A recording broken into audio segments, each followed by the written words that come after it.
Selamat datang. Oke, hari ini coba anggap saya sebagai mentor saham Anda. Kita akan sama-sama membedah satu perusahaan yang menarik banget yang mungkin selama ini ada di depan mata kita semua. PT Surya Pertiwi atau yang kodenya SPTO. Nah, sebagai investor kita harus punya rencana yang jelas. Pertama, kita harus kenal dulu bisnisnya apa. Lalu kita cek kesehatan keuangannya. Setelah itu kita intip seberapa royal sih dia bagi-bagi dividen. Baru deh kita hitung-hitungan harganya sekarang wajar atau enggak. Terakhir, kita tarik kesimpulan. Yuk kita mulai. Oke, langkah pertama, dan ini yang paling dasar ya. Sebelum kita ngomongin angka-angka yang rumit, kita harus paham dulu, perusahaan ini sebenarnya jualan apa? Duitnya datang dari mana?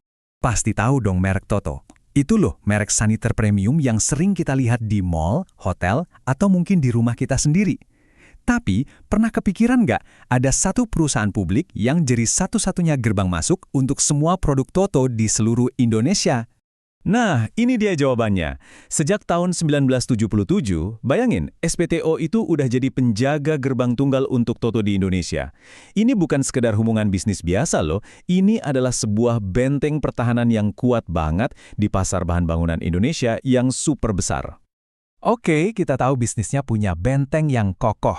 Tapi, apakah perusahaannya sendiri sehat? Yuk sekarang kita lakukan semacam financial health check, kita periksa kondisi keuangan vitalnya. Anggap saja ini seperti kita lagi medical check up.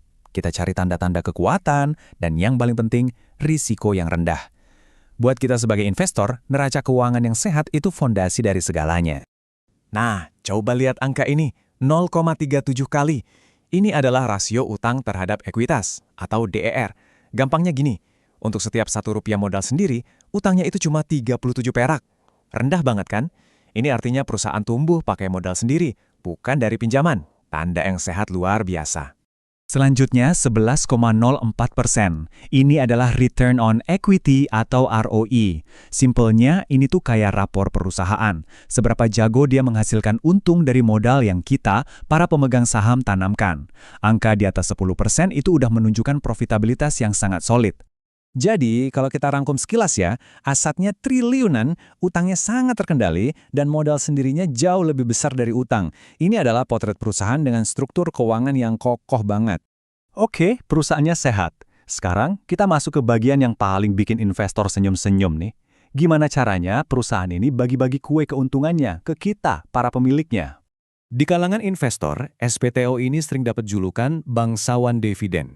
Ini bukan gelar sembarangan ya. Ini adalah pengakuan karena mereka konsisten, rajin banget bagi-bagi dividen ke pemegang sahamnya. Coba deh lihat trennya di grafik ini. Ini bukan cuma sekedar bayar dividen, tapi dividennya terus bertumbuh. Dari tahun ke tahun, imbal hasil yang masuk ke kantong pemegang saham terus naik. Ini bukti nyata komitmen manajemen dan kesehatan arus kas perusahaan.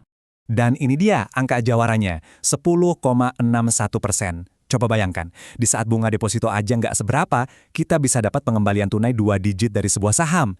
Ini luar biasa loh. Biar lebih kebayang, kita sandingkan aja langsung. Rata-rata perusahaan sejenis di sektornya cuma kasih imbal hasil sekitar 6,4%. SPTO lebih dari 10%. Ini bukan cuma lebih baik, ini performanya jauh di atas rata-rata. Oke, kita udah yakin perusahaannya sehat, dividennya jumbo. Tapi ada satu pertanyaan penting lagi. Dengan semua kebaikan itu, harganya sekarang kemahalan nggak ya? Tabel ini bisa kasih kita banyak petunjuk. Coba fokus ke baris pertama, rasio per E. Anggap aja ini kayak label harga saham. Seberapa mahal dia dibanding laba yang dihasilkan? PE SPTO itu cuma 6,6 kali. Jauh di bawah rata-rata sektornya yang 12,6 kali. Ini sinyal kuat kalau sahamnya lagi didiskon sama pasar. Dan ini dia momen ahanya. Para analis memperkirakan harga wajar saham ini seharusnya ada di kisaran Rp884. Tapi harga di pasar sekarang cuma Rp660. Nah, selisih atau kesenjangan inilah yang kita sebagai investor cari-cari. Ini yang namanya margin of safety. Oke, semua kepingan puzzle-nya sudah kita kumpulkan. Sekarang waktunya kita rangkai semuanya untuk melihat gambaran besarnya. Apa kesimpulan kita? Jadi intinya begini, kita nemuin sebuah perusahaan pemimpin pasar yang keuangannya super sehat, terus dia kasih kita dividen 2 digit. Harganya ternyata masih lebih murah dari teman-temannya. Ini kombinasi langka. aman, ngasih pendapatan tinggi, dan ada potensi kenaikan harga. Nah, ini yang jadi pertanyaan penutup buat kita renungkan.